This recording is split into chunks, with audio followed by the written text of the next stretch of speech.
Bonjour, je suis heureux de vous retrouver pour ce cycle de formation. J'ai intitulé ces rencontres Une question à la fois. Foi, FOI bien sûr. Il y aura donc 3 rencontres avant Pâques et puis 3 autres rencontres après Pâques qui seront animées par le Père Satya, plus autour de la figure du Christ. Cette première rencontre que je vous propose, elle est autour d'un thème dont vous m'avez déjà parlé, c'est cette articulation entre science et foi ou science et religion. Souvent, ça part du questionnement de votre enfant qui va à l'école, à la fois au catéchisme, notamment par exemple par rapport au texte de la Genèse ou de la création, l'impression d'entendre des choses différentes, comment articuler, faut-il choisir entre les deux versions? Ben, je vous propose d'abord de regarder une vidéo, que j'avais enregistrée il y a quelques années, mais qui est toujours d'actualité pour nous éclairer, et puis ensuite je vous expliquerai comment nous retrouver pour cette formation. Voilà, mon souci comme prêtre, comme votre curé, c'est d'être attentif, d'accompagner vos enfants, bien sûr, mais vous aussi, dans cet accompagnement de vos propres enfants. Alors aujourd'hui, j'aimerais aborder un thème qui, je sais, tient à cœur à beaucoup. Vous me l'avez d'ailleurs demandé, suggéré. C'est ce thème du rapport entre la religion et la science, ou la foi et la science, ou la foi et la raison. Voilà, c'est vrai que souvent, à travers l'expérience de vos propres enfants, qui reviennent du caté ou qui sont allés à l'école, qui se disent, mais tiens, par exemple, par rapport à la création du monde, on nous a dit des choses au catéchisme, et puis à l'école, on nous dit autre chose, alors qu'est-ce qu'il faut penser? Ou alors peut-être par rapport à ces questions de miracles, de récits de miracles de Jésus. Alors d'un côté, on a l'impression que c'est ce qui a été dit sur la Bible, notamment dans les premiers chapitres de la Genèse, c'est totalement incompatible avec la science et qu'il faut donc choisir. Est-ce qu'il faut choisir entre science et religion? C'est un peu cette question qui nous habite. Ou alors, par rapport au miracle de Jésus, bon, c'est inacceptable, c'est pas vrai, c'est pas possible pour la raison que quelqu'un transforme, je sais pas, de l'eau en vin, ou qu'il multiplie des pains, ou qu'il marche sur de l'eau, ou même d'ailleurs, tout simplement, qu'il ressuscite d'entre les morts. Alors, cette question, en fait, entre foi ou religion et science est assez ancienne. Pas très très ancienne non plus, parce que il y a très longtemps, souvent, les scientifiques et les grands scientifiques étaient aussi des grands religieux, des croyants, que ce soit Newton, Galilée ou d'autres. Même on cite aussi Pasteur qui disait un peu de religion éloigne de Dieu, mais beaucoup en rapproche.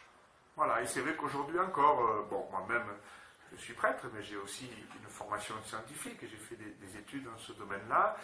Je sais bien comment certains grands scientifiques, au moment où leur recherche, justement, leur permet d'embrasser toutes les grandes questions du monde et de l'univers, eh bien, face à cet univers immense, à nouveau se reposent des questions qui sont des questions finalement religieuses. Voilà, qu'est-ce que je suis dans ce monde? Quel est le sens de ma présence, de notre humanité, et même finalement de l'univers, d'où nous venons, vers quoi nous allons?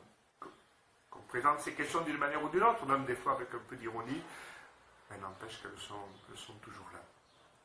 Donc ces rapports entre science et religion, au départ, étaient très liés, puisque même l'Église elle-même aidait les scientifiques dans leurs recherches.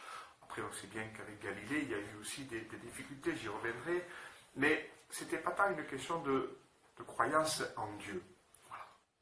Et puis après, petit à petit, notamment avec le siècle des Lumières, est apparue cette autonomie de l'homme et presque un peu cette suspicion vis-à-vis des religions, en disant mais on nous empêche de penser librement par nous-mêmes. Et puis c'est vrai qu'il y a eu aussi des progrès de la science donc, qui ont permis, notamment au niveau de l'astronomie, de la physique ou des mathématiques, de découvrir d'autres réalités, d'autres choses, et d'essayer de comprendre. Ça a été la fameuse question avec Copernic aussi sur la Terre ronde, et puis le fait aussi que est-ce que le Soleil tourne autour de la Terre, ou est-ce que la Terre tourne autour du Soleil, en fait, toutes ces questions-là qu'on connaît bien, et donc petit à petit une séparation, ou quelquefois même peut-être un petit peu de suspicion. Moi je dis, c'est un peu comme, vous savez, comme deux sœurs qui auraient grandi ensemble. Voilà, deux sœurs qui quelquefois un peu se chamaillent, se jalousent l'une l'autre. Et puis dans cette relation un petit peu conflictuelle entre science et religion, il y a aussi la naissance de nouvelles sciences, des sciences humaines, là aussi, et puis il y a aussi le statut de la philosophie qui est un peu différent, ni religion, mais ni science exactement non plus. Voilà, et donc autour du XVIIe siècle, avec Descartes notamment, apparaît ce qu'on appelle aujourd'hui l'épistémologie. C'est-à-dire de préciser un petit peu le domaine de compétences, de recherche de chaque science, de chaque démarche, en disant que la démarche philosophique, la démarche mathématique, la démarche scientifique, et même entre les sciences dures comme la physique ou les sciences humaines, ce n'est pas non plus exactement la même approche qui se fait. Voilà, l'épistémologie est là un peu pour préciser le domaine de chacune de ces sciences, de chacune de ces approches. Ça a été important aussi petit à petit pour mieux comprendre ce que signifiait cette recherche finalement de la vérité. Parce qu'il s'agit bien de ça au fond. Par exemple, reprenons donc le premier exemple que je donnais au sujet du texte de la Genèse. C'est vrai que quand on lit ce texte, on se dit, donc ça veut dire que d'un côté, on nous dit le monde, tout l'univers, a été créé en 7 jours. Et puis, de ce qu'on nous apprend à l'école, de toutes les découvertes, avec des millions d'années, on se dit, là, il y a un problème, c'est incompatible, c'est pas possible. Alors c'est qu'au début, il y a eu vraiment ces difficultés de compréhension, parce que la Bible, c'est la parole de Dieu, la révélation de Dieu, et l'Église elle-même, ou les religions, n'osaient pas y toucher, n'osaient pas l'interpréter, la remettre en question, en disant, c'est comme ça, on ne peut rien dire d'autre.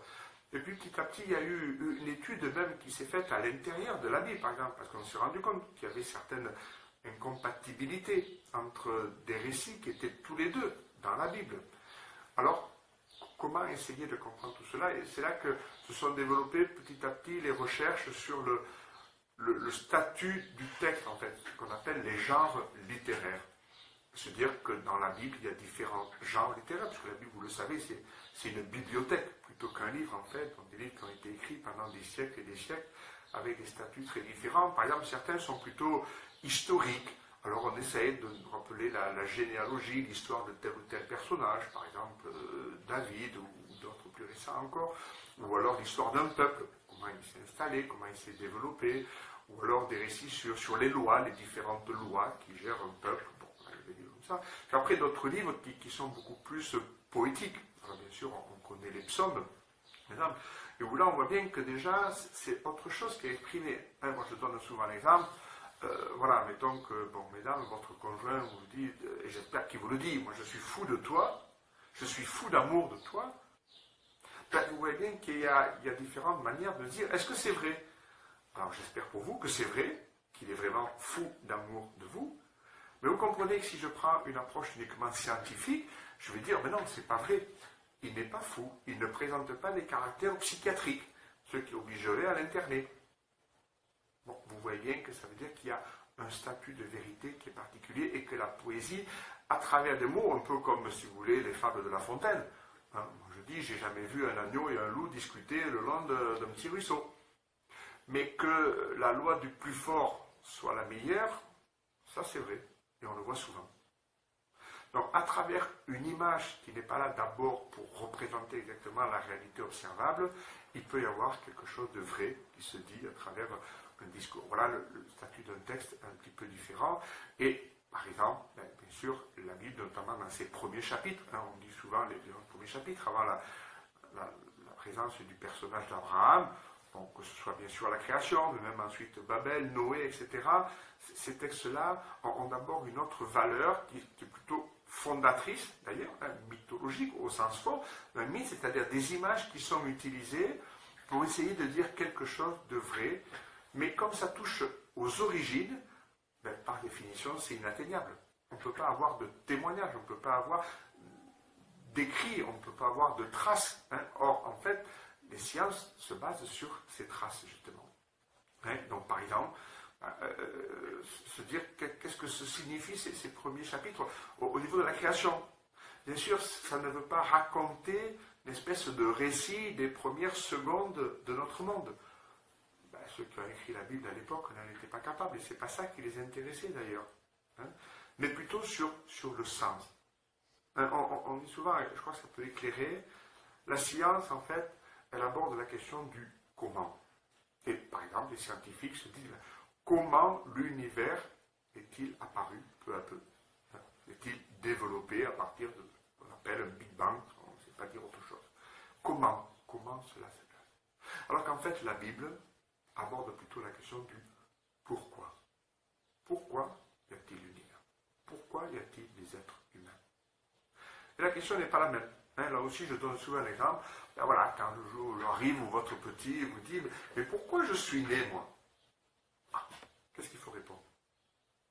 Alors bien sûr, on peut toujours dire, ben, écoute, tu vas aller voir papa, il va te piquer la petite graine, des trucs ça. Oui, mais vous voyez qu'en fait, on est en train de répondre, comment je suis né? Alors si vous dites notre enfant, bien écoute, c'est parce que papa et maman, ils s'aiment tellement que toi, tu es de l'amour qui est devenu un enfant. Un amour qui est devenu quelqu'un. Mais je pense que c'est vrai. Mais vous voyez que ça ne répond pas de manière scientifique à la chose. Qui est-ce qui a raison? Qui est-ce qui a tort? Ben, les deux disent quelque chose de vrai. Et bien sûr, le temps viendra où l'enfant, il aimera savoir aussi comment ça se passe. Comment ça se fait les enfants. Mais ça peut être une autre approche. Donc finalement, l'approche biblique, les auteurs de la Bible veulent d'abord répondre à cette question, mais pourquoi finalement nous sommes là? Pourquoi il y a ce peuple? Et puis même, pourquoi y a-t-il un peuple qui a été choisi par Dieu? Pourquoi nous plutôt qu'un autre? Etc.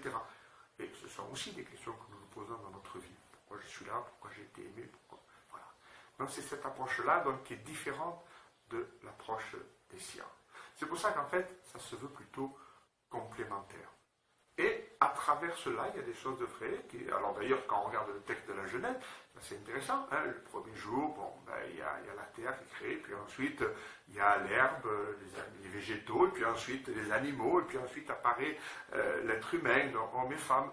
Voilà, on voit bien que la science nous redit. Donc pour dire aussi quand même que ces auteurs n'étaient pas complètement idiots et connaissaient bien des choses, même si leur première approche n'est donc pas, comme je disais, de type scientifique, à chercher l'explication du comment et des causalités de tel ou tel événement.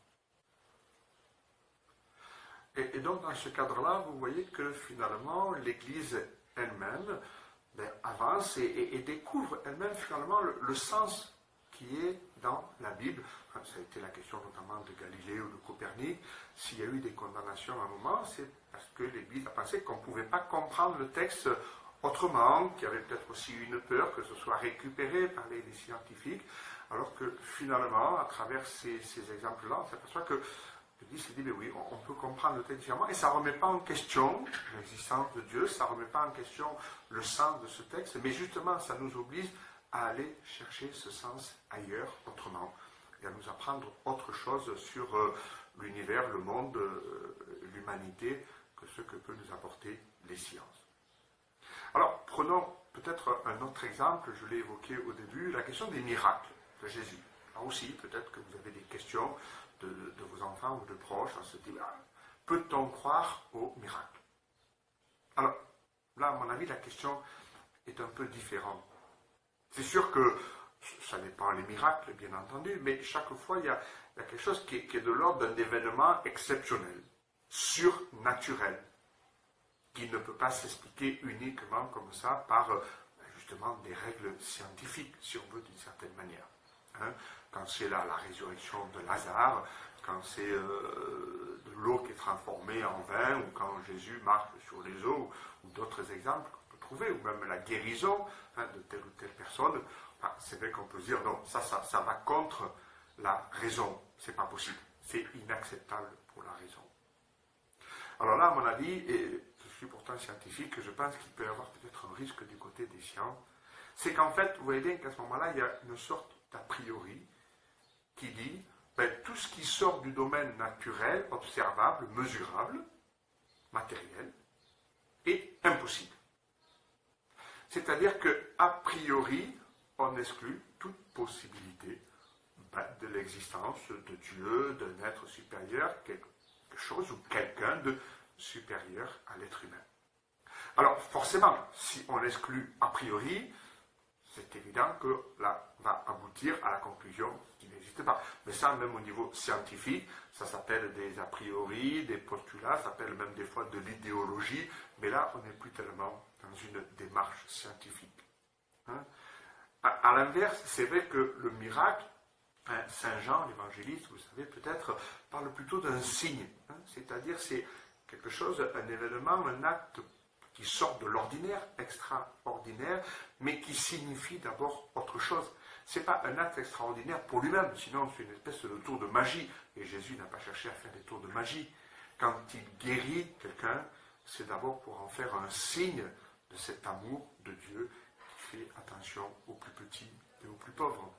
Hein, et quand il va ressusciter, ou plutôt rappeler à la vie Lazare, puisque Lazare va mourir ensuite aussi, mais quand il va rappeler à la vie Lazare, c'est précisément un signe qu'il veut donner pour annoncer sa propre résurrection.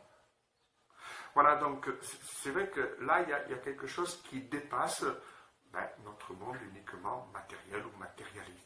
Alors c'est sûr que ça demande la foi. Et si le signe, si le miracle n'est pas là pour contraindre à croire, on ne peut jamais obliger à croire, en même temps, peut-être que la science ne peut pas déclarer comme ça qu'a priori, il est absolument impossible qu'il y ait un événement au-delà de ce qu'elle peut comprendre, mesurer, arriver à enfermer dans ses repères, dans ses catégories et dans ses mesures. On voit bien que toute la question est donc cette relation entre foi et science, alors à travers la question du miracle, c'est autre chose qui intervient. C'est-à-dire, c'est sûr que ça demande une ouverture à la foi. Hein, mais vous savez peut-être qu'il y avait eu un miracle à Fatima, hein, le grand miracle de Fatima et du soleil. Bon voilà, il y a eu beaucoup d'observateurs, il y a eu des journalistes qui étaient là, il y a eu des articles de journaux. Et de fait, ça n'a pas fait croire forcément tout le monde. Donc le miracle n'est pas là pour contraindre à croire. La foi est toujours une autre attitude, une autre démarche. Et parce que finalement, un des miracles les plus extraordinaires, certainement, c'est tout simplement la résurrection du Christ. Donc, est-ce qu'à ce moment-là, si on veut être un peu plus rationnel et scientifique, on dit que ce n'est pas possible. Et pourtant, c'est le cœur de notre foi. C'est le cœur de notre foi, la résurrection. Mais vous comprenez que si par contre, on admet l'hypothèse, presque dire scientifique, de l'existence possible de Dieu, ou en tout cas d'un être supérieur à l'homme, donc nous, ça du côté des extraterrestres, d'ailleurs, ça ne nous gêne pas trop. Mais du côté de Dieu, c'est un peu plus compliqué, semble-t-il. Bien sûr, on accepte ça. Pour Jésus-Christ ou pour Dieu de ressusciter, c'est pas plus compliqué que la création, l'origine du monde ou des choses comme ça, dans ce sens-là. Finalement, voilà, on revient toujours à cette question qui a été abordée d'ailleurs par le pape Jean-Paul II dans ce très beau texte, la foi et la raison. C'était en 1998, où il donne cette belle image dès le début. La foi et la raison sont comme les deux ailes par lesquelles l'esprit humain accède à la contemplation de la vérité. Foi et raison. On a besoin des deux. Hein? Et c'est vrai que, l'idée c'est que quelqu'un qui se veut rationnel puisse s'ouvrir à cette dimension de la foi. C'est ce que je souhaite, enfin. C'est ce qu'on propose aussi, c'est ce qu'on aide vos enfants à vivre.